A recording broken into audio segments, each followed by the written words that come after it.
Good morning, you all. Today, in the chapter 2 of self management, we are going to discuss the topic as personal hygiene and self grooming. This is the session number 4.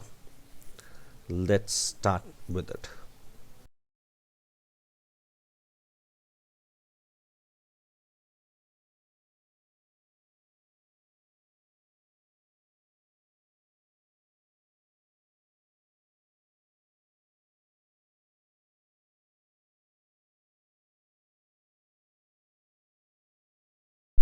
Self management also means feeling good about oneself. This involves feeling healthy and feelings good about self. Health is one of the aspects which is heavily depend on personal hygiene. One feels good about self when one has positive self image. Knowing how to dress for the occasion, how to carry out oneself, how to conduct oneself, all this makes positive image of one's self. All this comes from self grooming. In this session, we shall talk about both these things, personal hygiene as well as the self grooming.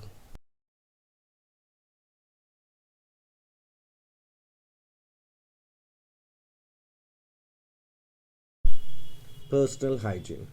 The personal hygiene is actually kind of a habit which we read from very beginning, from our childhood in our books. There used to be chapters mentioning how to keep ourselves clean, how to brush early morning. Every day we should take the bath. Every day we should clean our clothes, or rather, we should wear clean clothes, washed clothes. We should groom ourselves properly, that we should be well presentable in front of others. We should not have any bad breath or any kind of a bad or foul smell out of our body. So we should be maintaining a proper hygiene to develop a kind of a self confidence inside of us, as well as the people should feel nice to meet us, nice to spend time with us if we will keep hygiene inside ourselves, or if we will maintain proper hygiene in our day to day life. Let's see the habits to maintain personal hygiene. The first one, as take bath regularly. Cleaning our body and hair is vital for your health. In warm climates, people sweat a lot. In deserts and deserts and dry areas, there are lots of dust. All these can lead to the body odor. In fact, infections as well as illness of those infections. So, we should clean our body regularly by taking bath. Second one, clean and trim nails. Oh, it's a childhood habit. Cleaning our nails and trimming our nails means the finger and the toenails should be cut and trimmed properly and regularly. So it should not carry any kind of infected bacteria. Third one, use tissues while coughing or sneezing. It's important to use tissue or kerchief so not to spread the bacteria, or while coughing or sneezing we should not be able to spread the bacteria out of your mouth. If somebody is around you and if you will cough or sneeze in front of them with your mouth wide open, they will not feel that nice, and maybe it can create a kind of a devastating image in front of them that you don't have these little manners even. The fourth one, brush your teeth and floss at least twice daily. That a good kind of a habit. After the bed and before the bed, we should brush our teeth. And what's the second one? Means floss, dental floss. How many of you know about the dental floss? That's used to be a threaded device by which we clear the gaps between two teeth. Your food might get stuck in between those teeth. So clear those food particles, we use the dental flosses. The fifth one, wash your hands. Yes, for hygiene, it's very much mandatory or required. You need to wash your hand before and after taking any kind of a meal or after using bathrooms or washrooms, after coughing and sneezing, and possibly whenever you are actually in contact or your hands are in contact with any unhygienic place or substance, we should wash our hand afterwards. So, to maintain proper hygiene, this fifth topic is also very mandatory. The sixth one, maintain personal cleanliness and wear clean innerwear daily. Innerwear means undergarments daily. You should make sure to clean yourself carefully to maintain personal internal cleanliness. Make sure to change innerwears daily, and while washing your innerwears, make sure to add some disinfectant in the rinsing water. Seventh one, sleep tight and right. You should sleep for at least 8 hours a day to relax your body after a day of work and get refreshed for the next day. Lack of sleep may result in many problems like headaches, restlessness, uh, lethargicness, or it can may cripple your body and your immune system and other natural defenses. So taking adequate sleep is essential part of proper hygiene. Let's see what is self grooming. Our self image is composed of many things: the way we see and think of ourselves, the way people see and think about us, how we take up situations and challenges, how we carry out our work and responsibilities, working on the improvements of our self image, along with how we conduct ourselves with others and in response to challenges and situation is called self grooming. Means how we react to the situation, how we present ourselves in front of everyone, how we are exchanging thinking, exchanging the thoughts and the situations with others, how we are taking up the challenges, how we are doing or we are actually taking the responsibilities, how we are enjoying or taking up the challenges as well as the situations, how we are handling them. Everything leads to the self grooming. Let us see what all we can do to groom and improve ourselves. The first one, changing self image. Our positive beliefs about ourselves from a positive self image and the negative beliefs about ourselves from a negative self image. Means if we actually handle anything positively, then others think it positive, or you can rather say it creates a kind of a positive self image in front of others. But if we believe or if we take up or if we perform the things negatively, then what happens is the impact upon others going to be very negative. we create a kind of a negative self image in front of others. These self image relates the beliefs collectively from an emotional worth of ourselves called self esteem. Dressing sense. This is the first thing that anyone notices. In our professional life, how we dressed up ourselves is matters a lot. It actually gives first positive impression how we are wearing the things. The wearing of a professional should be a professional way and conservative clothing. A professional should wear professional dress as well as a kind of a conservative clothing.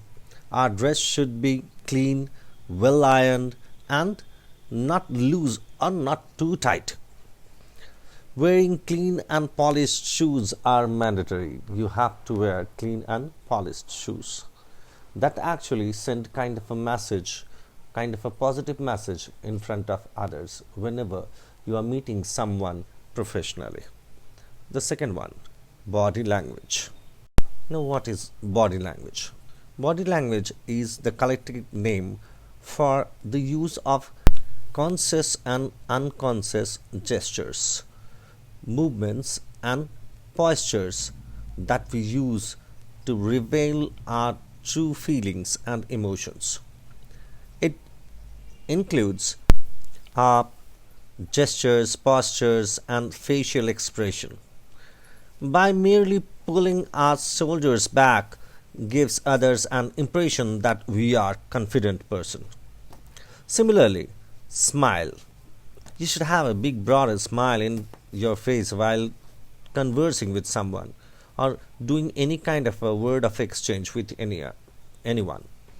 If you'll keep a smiling face, what happens is the people in front of you feel a kind of a confident or comfortable around you. A person with a good positive and smile definitely looks self-confident. Looks into the eyes while speaking or listening to someone shows interest and confidence. Means if you are looking towards someone or looking into the eyes of someone while listening, that proves that you are quite a bit interested and same time you are confident enough while talking. Talking slowly with clear diction is is also an added advantage. You have to speak slowly while conversing with someone else professionally. Next, physical exercise. Physical exercise help us feel better physically and mentally, helping us to develop positive attitude and emotional stamina need to take us the personal goals. Exercise help us to strengthen and tone our body, makes it firm and look better, boosting our body image. With everyday workout, our body grows stronger, giving us nearly immediate result for our hard work. This give us feeling like we can do anything. Exercise is about sitting and achieving a series of goals, improving our stamina and develop more endurance. Each time we set a goal and succeed, we get sense of achievement and improve our self-image. Exercise release feel good hormones and regulate stress hormones with help in relieving stress and anxiety. Failure, setbacks, on disappointments are part of everyone's life journey, either on the professional front or on the personal front, or both maybe. We can never predict what type of challenges and situations we may face in future, but we can always learn some skills that will help us to be ready for any kind of a challenge in the future. Means we have to be skillful to take the challenges of the future, means whatever challenges will come to us professionally or personally. Some such skills are: embrace gracefully. If we prepare ourselves mentally or for problems that we may face in future, our fears are tamed. Professionally, we can do planning on projects and planning for the risk and their mitigations. Personally, we can work on our mental and emotional strength. Remember, a calm person is strong person, and strong person is never afraid of challenges. Means you have to be very calm and composed while taking any kind of a risk. If you are prepared enough, whether professionally or personally, you will never feel distress while taking up any challenge. So be well prepared. Prepare yourself first before dwelling into any kind of a situation. Next, acceptance. When we face a challenge or experience a setback, we may feel frustrated or helpless.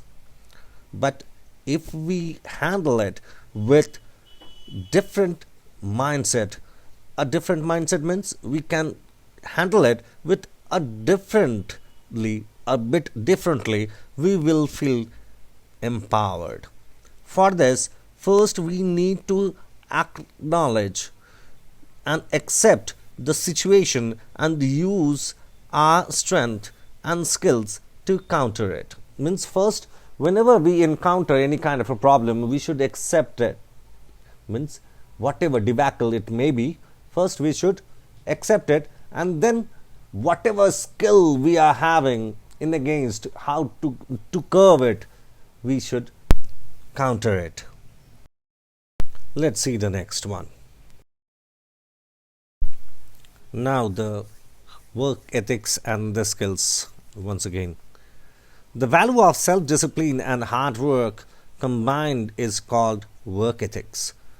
A strong work ethic plays a vital role in building successful career. To develop good work ethics, one need to stay focused on the task for as long as necessary until they are done. People with strong work ethics do not procrastinate and do things correctly to deliver good quality work. They are always punctual and professional regarding being cordial and respectful of others. Here, the procrastinate means not doing the work for no reason. Means you don't want to do the work. That's the meaning of procrastinate here, right? Let's see. The people with the strong work ethics exhibit the following qualities. There are some qualities which are been listed. Let me read them one by one. Team player, that should be a kind of a great quality. Team player generally commit to the goals of the team. They do not depend on others. Instead, they make effort to make the things happen.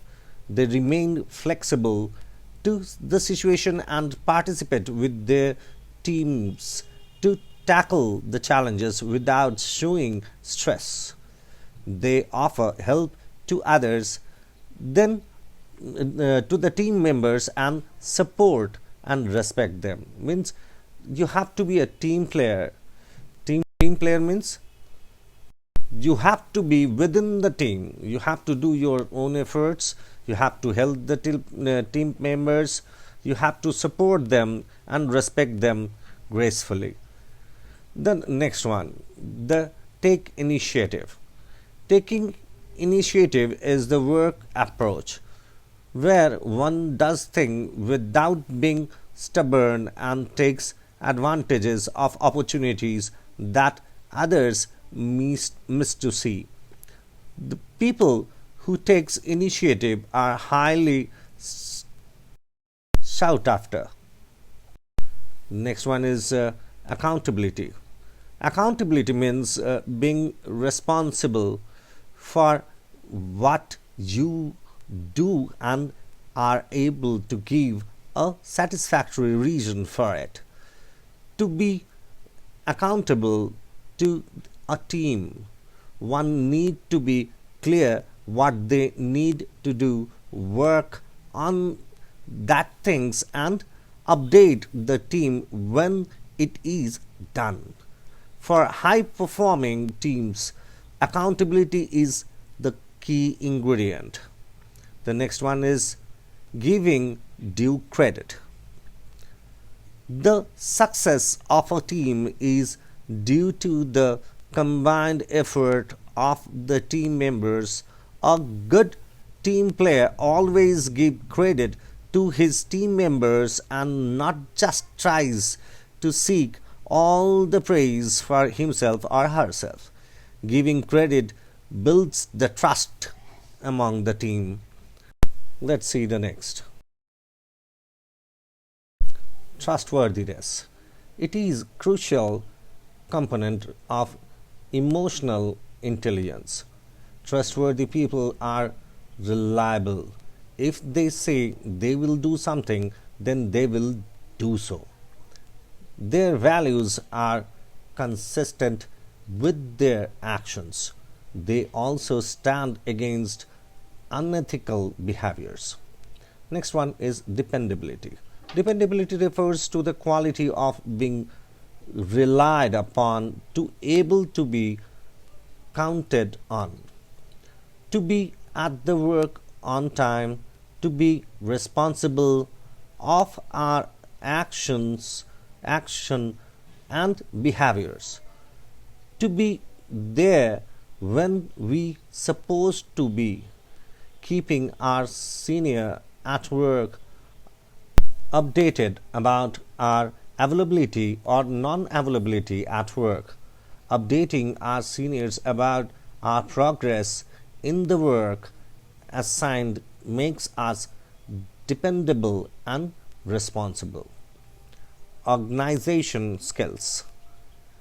The ability to keep work organized and remain focused without getting lost, which leads to increased productivity and efficiency, are organization skills.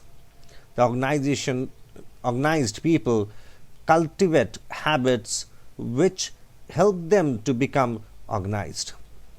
The next one, clean work environment. Organizing the workplace help reduce the pain of having to search for items that should be readily available. Designing a specific place for different types of papers and tools, creating a workplace culture to place items where they belong right away, and removing items that are not in regular use but eating up the space. As famous quote says, a cultured desk is a sign of cultured mind. Keeping the workspace clear improves productivity, concentration, and ability to find everything we need. That's all for today. In next video we will discuss another new chapter.